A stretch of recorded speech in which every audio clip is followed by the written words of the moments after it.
Fest 2012, we presented the food bank with a check for $100,000. And today we have Angela Lindbergh, who's the executive director, and Diane Lukey, who's the board chair, to give us the lowdown on what 100,000 K could buy for the food bank. But before they actually come up to speak, Brad has a special presentation to make to them. This is an interesting story, and a short one. In December, a gentleman in Spruce Grove named Rob Beard, who knows Angus, said, "I'm looking to make a donation to the food bank." And I was wondering if Rotary got involved with that sort of stuff. And Angus happened to have an email in his inbox from me reminding him that we had access to matching grant funds through our district's charitable foundation. This is separate from the Rotary Foundation. We have a charitable foundation in our district too. They had applied for a community spirit grant, and it would match individual donations, not corporate, up to $500 for a club project. So Angus said, "Yeah, I think we can help you with that," and he put me in touch with Rob. So Rob elected to donate $500, and in turn, that was matched by our district's charitable foundation with a $500 match from the community spirit grant. So I originally thought I'd be presenting $1,000 to the food bank today, thanks to Rob's generosity and the opportunity we had. But we got another check in the mail last week for an additional $367.26. Apparently the community spirit grant was undersubscribed, they had extra money left over, and so they sent some our way. So Rob's generosity, $500, has turned into $1,367.26. So Angela and Diane, please come up and accept this. Rob couldn't be here today, but he asked that you take this check on his behalf and do well with it. Good afternoon. Thank you very much for welcoming us here. I am Diane Lukey. I am presently the chair of the Parkland Food Bank, and I have been involved with the food bank for about 10 years now. And I can't believe how generous the communities of Spruce Grove and Stony Plain have been to us, the Parkland Food Bank. And of course, the Rotary Club here has gone above and beyond. We thank you very, very much for the generous donation that you have made toward our building fund. If you have ever been over there, you can see that it is to the rafters. It's very crowded. We get volunteers in there. We get 2 or 3 doing this and that and the other thing that they have to do. So everybody is looking forward to a much bigger and easier to work with building. So thank you very much. Because of you people, we're able to do that. Thanks a lot. Alan goes through the PowerPoint presentation on what some of the plans are starting to look like. I just wanted to give a little bit of information that you might not be aware of, or you might, about the food bank and sort of some numbers for the past year and things like that. So the food bank has actually been in existence for 28 years. Something exciting this year that happened was a long-term goal was achieved. For many years, what we call a full hamper was only available to give out to families once every 2 months. This year, through increased donations, we were able to give a full hamper once a month rather than every 2 months. And we also were able to increase the size of that hamper. So instead of it lasting a family 2 to 3 days, that hamper will last 4 to 5 days. So progress is being made with the increased donations. To give you an idea, this year we collected 65,000 kilograms of food in comparison to 40,000 kilograms last year. So it's a fair amount of food trying to fit through this building, on top of all the volunteers there too. We have been working hard at trying to increase our visibility and participation at community events. We've added ourselves to Facebook, so check us out on there. Sort of developing some more relationships through the community and the ones that are already existing with grocery stores and such, making those stronger. Numbers as far as family units for this year are down from last year. So we served 819 family units compared to last year was 878. However, if you break that up into individuals per visits, it's almost 17,000 visits for the year. So it's a lot of people still accessing the food bank. 41% of those are children. So we have 55 volunteers who contributed almost 8,000 volunteer hours in 2012. They really are the heart and soul of the food bank, and without them we would just not exist. So I think Alan's going to talk. What? Okay, well, Sherry Ratzoy is our warehouse supervisor, and she has been working very hard putting together this building plan, talking with the volunteers. She set up a committee, sits on that committee to try to determine where we go from here. I should also tell you too, I applied for the matching grant, the Community Facility Enhancement Program.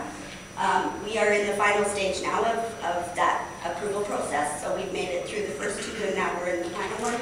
Hopefully we would get that matching grant, $100,000 to match your generous donation.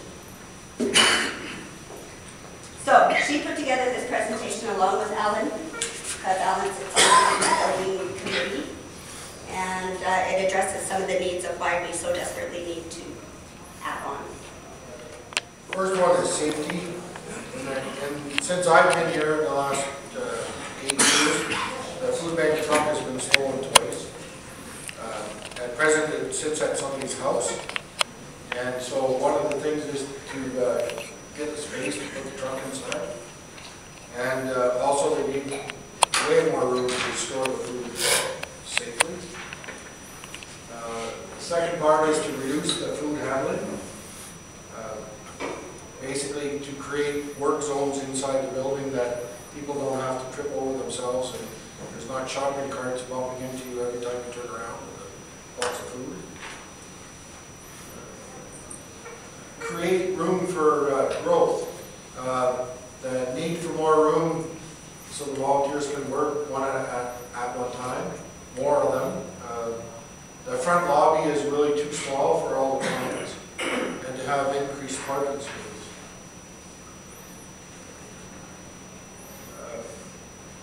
So the ideas are create workspace to reduce the heavy lifting, especially crates overhead, and you'll see later that there's a plan in place for that, and create indoor parking for the trucks. Right now, when the truck comes, they open the big door, and when it's 30 below, everybody in the building freezes. Like you wear your coat to work, and that's not very great. There's only certain sizes of trucks that can come, because you can't unload a truck that's 4 feet high because it's halfway at the door. So reduce the food handling. So they're talking about a cart and flow storage system where the cartons go in the back and come to the front, and basically then it's always first in, first out food, which is a good thing, because right now some of the food is getting dated, so it goes out. It just goes.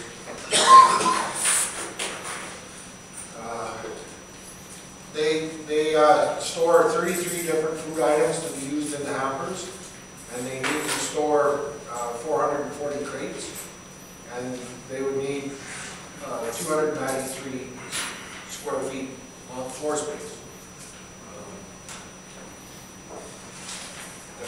The food would be stored horizontally, so you don't have to dig in the bottom to get the older food, because right now what happens is the food comes in, gets put in a crate, the oldest one goes on the bottom, and then the new stuff gets stacked up. So every time that you go and get more food, you have to take all the crates down to get the oldest one out. And put in on one end and pick up the other end, so there's no more stocking shelves. And this is a description of the cart and flow from the pick side, what they would get. So then they'd always have items that they put in every box, or every handle.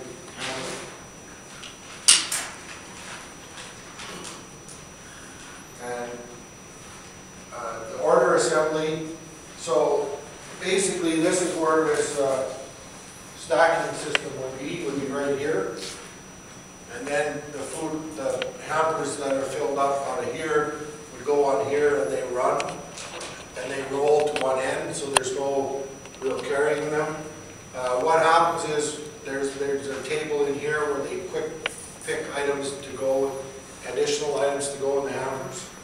And then this is the front part of the building where everything comes out. So they're setting up a system where it actually comes in and goes out, and you'll see when we show the full drawing more of that one. Yeah, this is basically the two work zones that they have then, so that they can put the hampers together. Food sorting in the back, so they calculated how many crates they have for storage in the back and how they would sort it. At present, what happens, everything comes in the door off the truck onto a table. It's taken off the table, sorted out, put on another table, weighed on a scale that's like a bathroom scale, which is really efficient because everything that comes in is weighed. And so that part needs to change. And now what this would allow is that there would be a dock lift put in so that the truck backs in the building. If it's for our dock, they can lift it up and put it down and unload safely, and then the truck can go out again. So this would be a big thing. And this would eliminate the building on the building that goes horizontal here. This is the building that they have today, from here to here. It's about 75 by 100. Is that what it is? I can't remember. No, 100 feet long and 45 feet, or 40 by 75 today. This part is where it's very jammed up. This is the front part, one staff room and one office. This is the size of the building that they'd add on, which is about 40 by 75. So that would allow them to have a truck bay, the loading dock. They'd have ramps or rolling tables that if the truck is smaller, that they can pull the table over and just roll it off onto a table. The scale would go in here and out to the back, and then they'd sort everything over here. It would come through this way onto their carton container. The main packs would be made here. Additional food would come through here that goes in the hampers and then out through the door. That's basically the flow. So this side here would be like this. Underneath, on top of this part here, there would be a mezzanine with, there's a design for 2 offices on top here. And this would also be the wash bay for their truck and the cartons that they don't have today. So the big things that have to go in here is the building has to be built, the access to the old building has to be done. That's going to require that the gas line that services the building that comes in right here has to be rerouted, and there need to be some extra work done to get storm drainage and water and sewer in here. Not so much water, but the sewer out here. So that's about what it is. There's different costs to the actual building costs. We've got costs from $38,000 for a building if it's stick built it, to about $68,000 for a metal clad building with insulation, excluding the foundation and the concrete and electrical, plumbing and electrical. So we're getting some ideas on cost to get a management group to manage the building of the building, so that there is some time, because we don't have time to be there every day. We need to have somebody that can look after that, make sure the contractors are lined up and do that.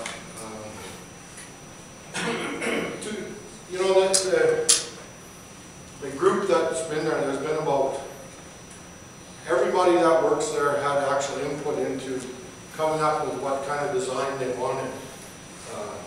One of the things that I found lately is that we visited other food banks. The one thing that we forget, the other food banks are geared to their market.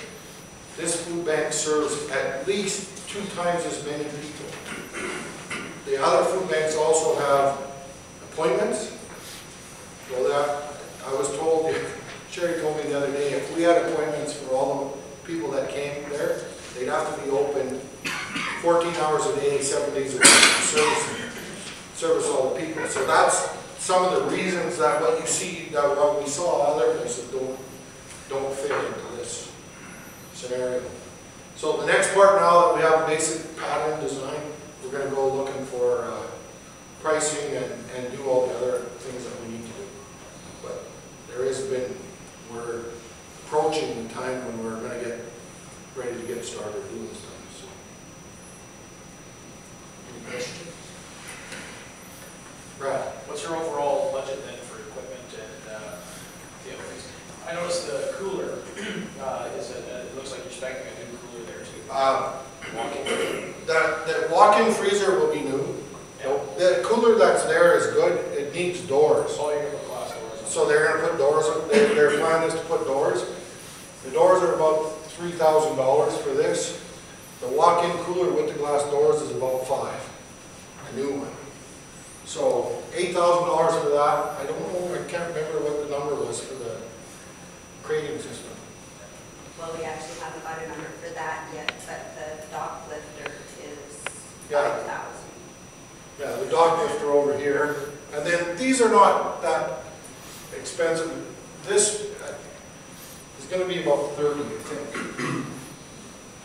It's actually cheaper than that.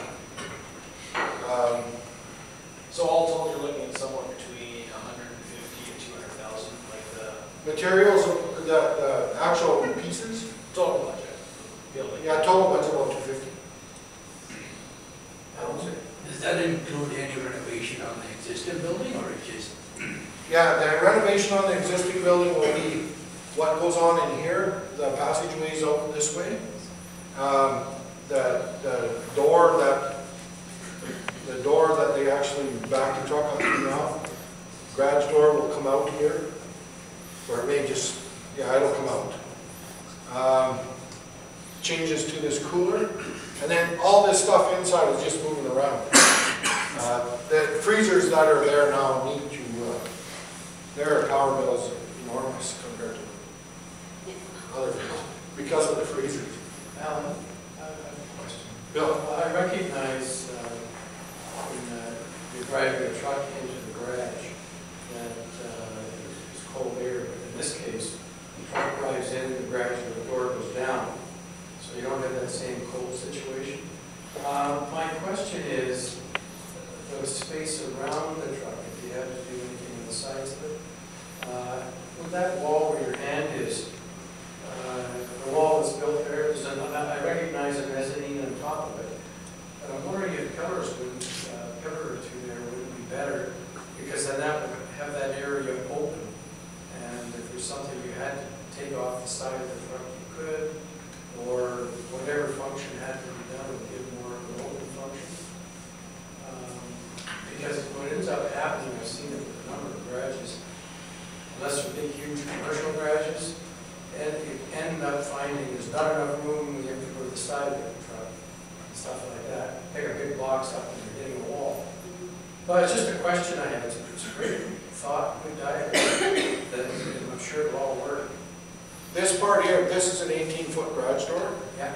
and at the back here there'll be a curtain wall, Yeah. so that everything that stays in here would basically be contained, so that the heat that's required for here could be different than here at that time. But I was just wondering. There should be 6 feet on each side of this truck. Okay. We can have exhaust issues too. Yeah. Everybody got. Yeah, no, it's just a Yeah. question I had. No, there's, yeah, good point, pillars. Just to, mezzanine would kind of, that's their plan for their mezzanine. So that side would be open. As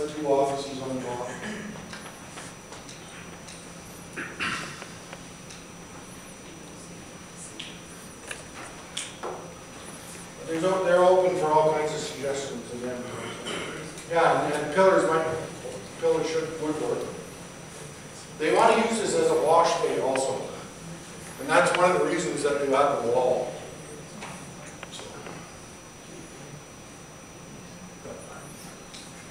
I've seen a lot of the wash bays are building now here.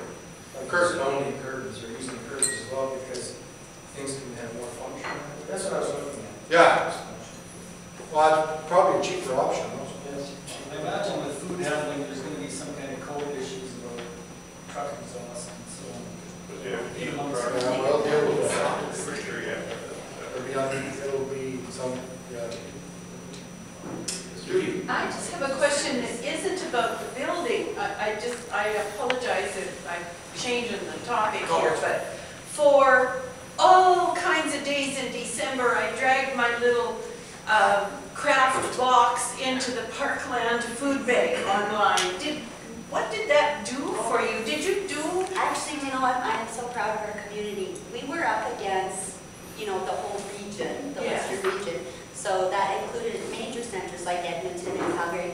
We placed third. Yeah. Oh, awesome. Medicine Hat was first, then Athabasca, and then Parkland. So did it get you any? Well, yes, we didn't get the extra 5,000, No, which okay. is what Medicine Hat would get, but we're going to get $1,429. Okay, that's Yeah. good. I just want to know So if it did any good. We're proud of our community for coming through that way. Yeah. Alan, have you had any engineering help on this from a standpoint of, for example, city regulatory issues or what have you? You talked about, I think there was a discussion about parking in the early part of this presentation. Correct. Do you have enough space for parking and that sort of thing? They'll actually have more space for parking after this is done than now, because the building that's there that is shared with Horizon Stage needs to go. So that there'll actually be quite a bit more parking. The real issue there is there's absolutely not enough room. One of the thoughts was that put this part of the building back here, except at the back there's a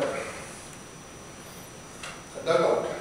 It's a surface water storage place next to the ditch, and so that causes a bit of a problem. And the other problem is to how do you get a truck around the back? It'll be more harm than good. It'll do more harm than good. One of the plans that they did was to put that kind of building behind here, the same size as this. Well, that would involve making a whole new roofing system, because you can't separate. It's basically too far to separate it apart. The nice part about this is this building will be quite a bit higher than the end of this building, so therefore this basically is going to be covered anyway.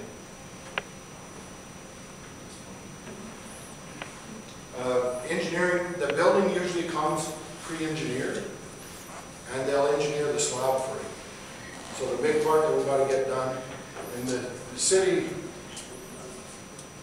told us that we don't need a whole lot of testing on the ground, but we better do it anyway. Yeah, you will. Trust me. Oh yeah, you need I've gone through several expansions when I was running a plant, and there's, you think you have all the costs, and then the city will come along and say, yeah. and you'd be surprised how many times you can have to revise your budget. Oh yes. You don't want those kinds of surprises, trust me. No. To me, that has to be a slab, so it'll be on miles. Okay. Bill? Is the slab, I know in floor heating, pretty nice people that work in the building. Is it in floor or forced air? Minimize the cost. What we talked about putting in there is overhead heaters, so radiant heaters. In-floor heating, when they're working on it steady, it's nice, but timing, it's hard on your feet. Any any, hey, Patty? As a volunteer at the food bank, one thing I've noticed is the floor itself, standing on the floor. Are the floors going to be, continue to be the way they are now? Or is there going to be any changes made to the floor? The floor in this part of the building? Where the volunteers are. Yes, where your hand is. Can't answer that question yet. Okay. Don't know. Okay. So is there enough money now to complete the whole project, or they're still having a fundraiser to complete the project?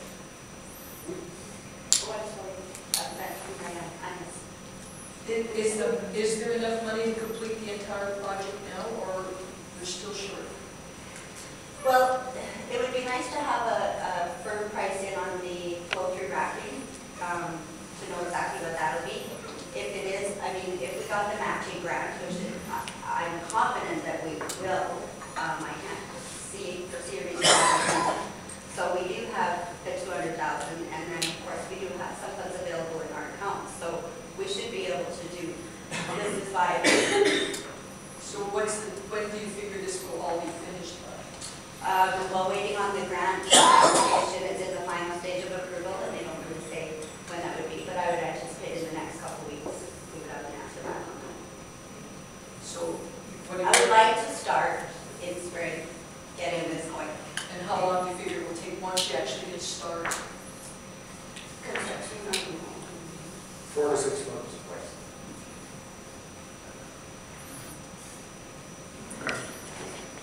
Merle? I just have a comment. I have the opportunity to take clients over to the food bank quite regularly. And I just really want to commend your staff and all the volunteers that work there. They are so good to our people. And Alex just bends over backwards to help. So I just wanted you to know how much we appreciate that. That's good to hear, and I will certainly pass it on. Thank you.